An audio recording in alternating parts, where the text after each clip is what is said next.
Welcome back to my channel. यदि channel पे नए हैं तो चैनल को सब्सक्राइब कीजिए और बेल आइकन दबाना बिल्कुल मत भूलिए। ये वीडियो सिर्फ और सिर्फ एजुकेशनल पर्पज है, ना हम खरीदने की सलाह देते हो ना ही बेचने की।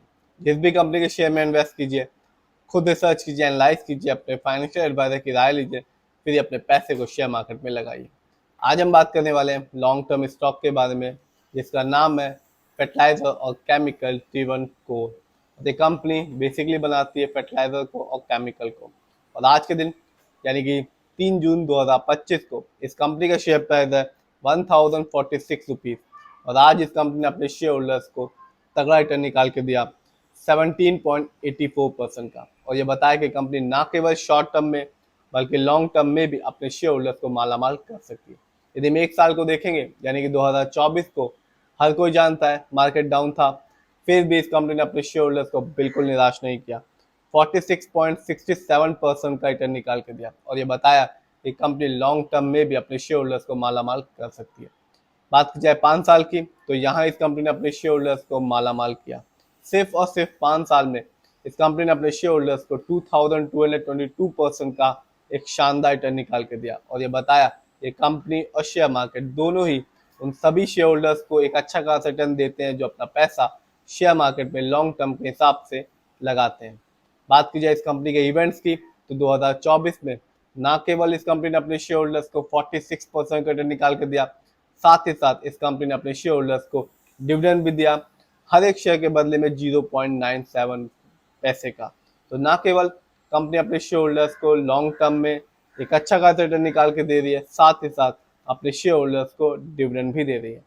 बात की जाए इस कंपनी के फंडामेंटल्स की, तो मार्केट कैप शानदार है 57,434 करोड़, जबकि इस कंपनी का पीबी रेशियो है 41.90। शेयर मार्केट में एक अच्छा पीबी रेशियो कहलाता है 3।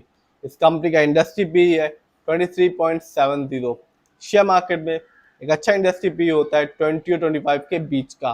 बात की जाए डेब्ट टू इक्विटी की यानी कि लोन कर्ज के प्रतिशत की, तो वो है 1.32। कह सकते हैं थोड़ा बहुत मामूली सा लोन कर्ज है इस कंपनी पे। इस कंपनी का आरओई है 1.83%। शेयर मार्केट में एक अच्छा आरओई कहलाता है 15 to 20% के बीच का। जब भी किसी कंपनी का आरओई कम होता है या नेगेटिव होता है, तो ये बताता है कि कंपनी हमारे पैसे को सही जगह ढंग से इस्तेमाल नहीं कर रही, जिससे रिटर्न पाने की संभावना लॉन्ग टर्म में कम हो जाती है। और जब भी किसी कंपनी का आरओई हाई होता है या पॉजिटिव होता है, तो ये बताता है कि कंपनी हमारे पैसे को सही जगह ढंग से इस्तेमाल कर रही है, जिससे हमेशा लॉन्ग टर्म में एक अच्छा खासा रिटर्न देखने को मिलता है। बात की जाए इस कंपनी के फाइनेंशियल कंडीशन की, तो 2024 में इस कंपनी का रेवेन्यू आप देख सकते हैं 5,258 करोड़ था, जबकि 23 में देखें तो इस कंपनी का रेवेन्यू था 6,334 करोड़। बात की जाए ईयरली प्रॉफिट की, तो 2024 में इस कंपनी ने ईयरली प्रॉफिट के मामले में अर्न किया 146 करोड़, जबकि 23 में इस कंपनी का ईयरली प्रॉफिट था 613 करोड़। बात की जाए नेटवर्थ की, तो 2024 में इस कंपनी का नेटवर्थ रहा 1376 करोड़, जबकि 23 में इस कंपनी का नेटवर्थ था 1274 करोड़। तो कंपनी का फाइनेंशियल कंडीशन अच्छी है और धीमे धीमे बढ़ भी रही है।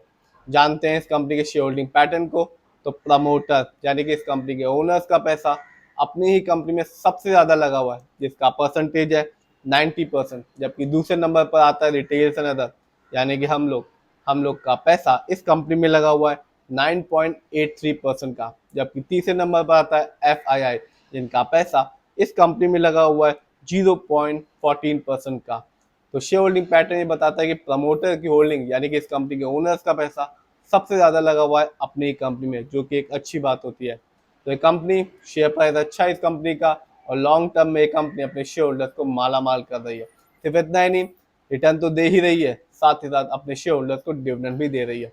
फिर भी जिस भी कंपनी के शेयर में इन्वेस्ट कीजिए, खुद रिसर्च कीजिए, एनालाइज कीजिए, अपने फाइनेंशियल एडवाइजर की राय लीजिए, फिर अपने पैसे को शेयर मार्केट में लगाइए। यदि नए हैं तो चैनल को सब्सक्राइब कीजिए और बेल आइकन दबाना तो बिल्कुल मत भूलिए।